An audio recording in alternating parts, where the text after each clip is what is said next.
आपण पाहत आहात BV महाराष्ट्र न्यूज, खबरबात महाराष्ट्राची।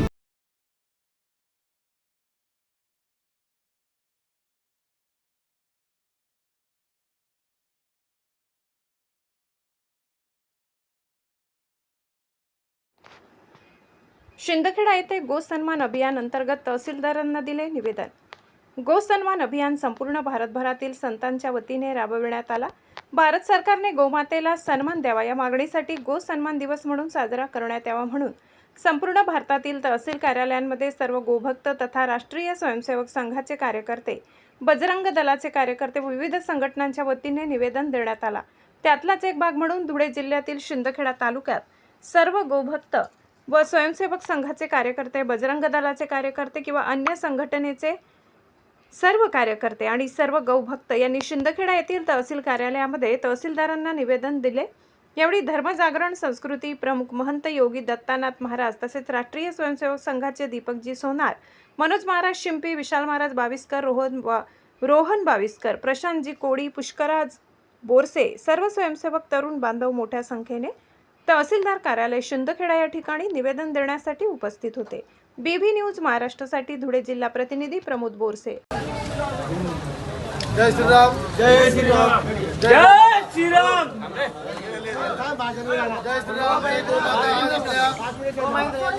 शिंदखेडा शहरामध्ये संपूर्ण देशभरामध्ये जे गो सन्मान अभियान आज 27 तारखेच्या दिवशी सुरू आहे, त्यातलाच एक भाग म्हणून आपल्या शिंदखेडा तहसील कार्यालयात सुद्धा आपल्या सर्व गो भक्तांनी आज तहसीलदार साहेबांना निवेदन दिलेलं आहे।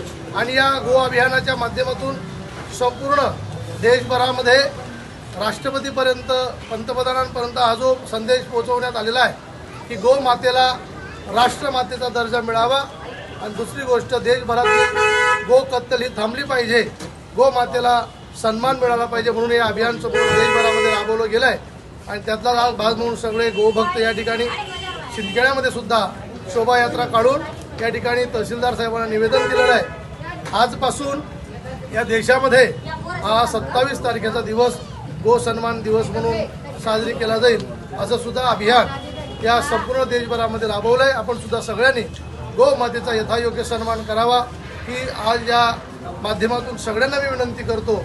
आणि आज आम्ही या प्रशासनालाही विनंती करतोय की या परिसरामध्ये सुद्धा जर गो हत्या होत असेल तर ती थांबवण्यासाठी, तसं महाराष्ट्रामध्ये 2015चा गोवंश हत्याबंदी कायदा तयार झालेला आहे, पण त्यावर पाहिजे तशी अंमलबजावणी होत नाही।